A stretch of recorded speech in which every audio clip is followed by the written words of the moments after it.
It's so inspiring to listen to you because you're so engaged in your own process, and not only you're offering people so much, but you're continuously learning and inquiring in yourself. And that is so rich, that is so fresh. Yes, thank you. That is a really important point. And one of the beautiful gifts of teaching Continuum is that it keeps me it it keeps me engaged in a way. It keeps me curious about what it looks like to offer this out, to be in communion, communication, and so teaching Continuum, one of the gifts of that is that it encourages me to stay continually immersed, even in my own practice, and curious through um, how I can how I can convey some things, but also just keeping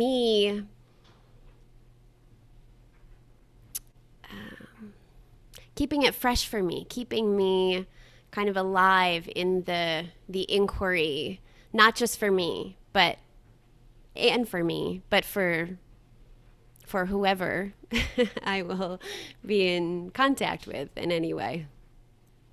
And Corey, you mentioned the water's edge breath. Could you describe what that is and how that came about, and how you teach it, how it's been received, why it's important to you?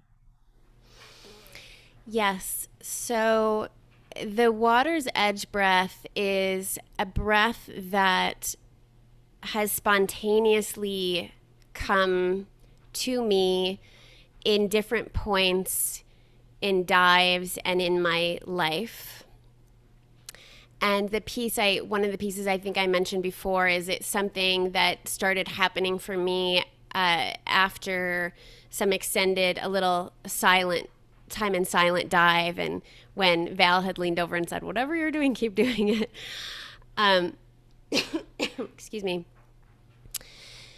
So it was shortly after that I was at the ocean, and it was a rocky ocean coast.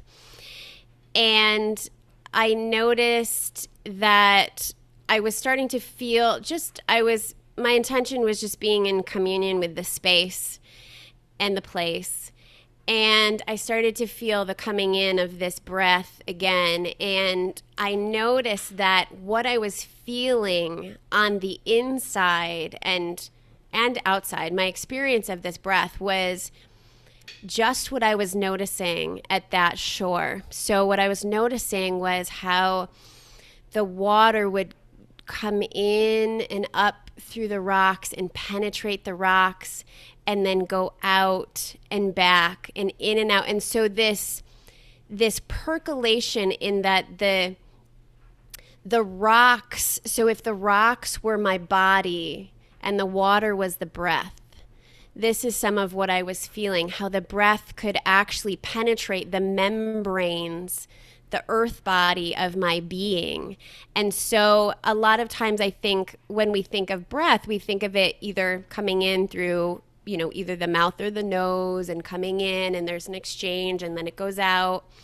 But when I come into this space of water's edge breath, what happens is the breath is no longer this, the breath is this. And so it's like a whole body breathing and a permeation through all my tissues. So the water's edge breath is all through toes, head, arms, everything. And it's like I'm being breathed underneath and through the earth body. So, like the water with the rocks.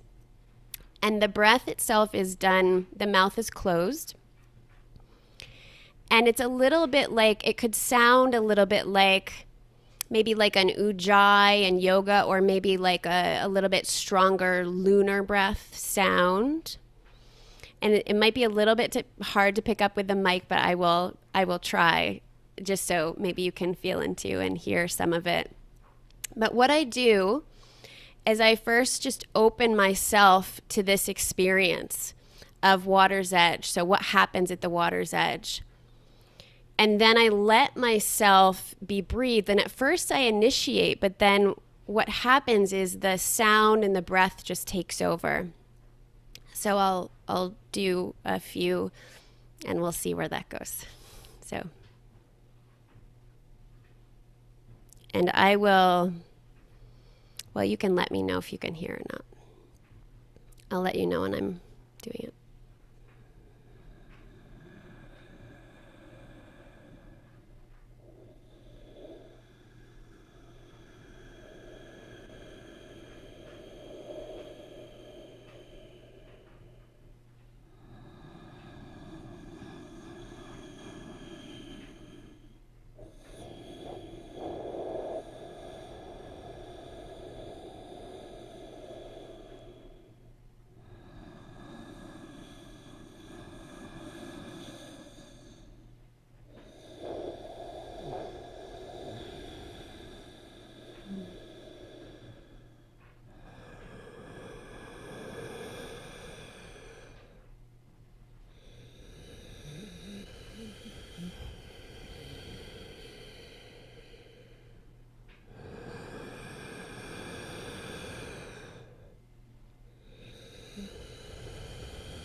So I don't know if you could hear. This is another one that is really nice to do in person, kind of like lunar. But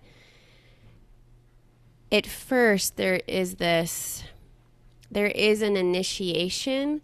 But once you start to feel that breath in the space of your being and that permeating come through, and there really is a place where you can take the brakes off, and it just breathes you as if you were the land at the edge of just the ocean coming in and coming out. And it really sounded like that. It was really extraordinary to listen to and to feel. I feel like I was really transported to the ocean. I'm so glad. I'm glad you could hear it. Yes, and feel Yeah. it.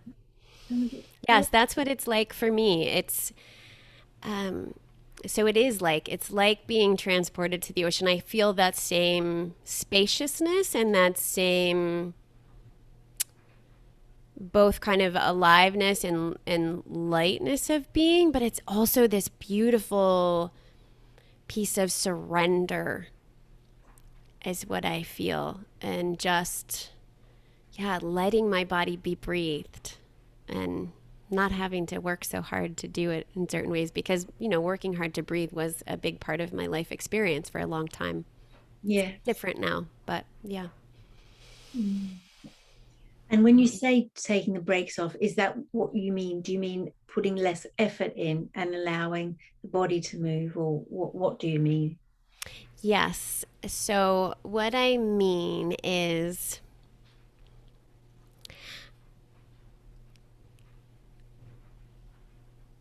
letting go. But I think more specifically, at least in my experience, there's often a director in a mental director that keeps things in line, that might not let me uh, might not let me let go of my posture or keeps my shoulders up, keeps my face flat if I'm feeling something that can't be expressed, for example, or I don't feel like can be expressed in this context. So those are kind of what I mean when I'm talking about having the brakes on. Those things that keep us in line from just like if you took your legs off the pedals and the hands and you are on your bike and you just let it go down that hill or just coast and see what happens. So when I think of taking the brakes off, I think of letting go of that which keeps it together and just instead opening up to let myself be moved in whatever way my life current is carrying me in that moment, or life, bigger life current.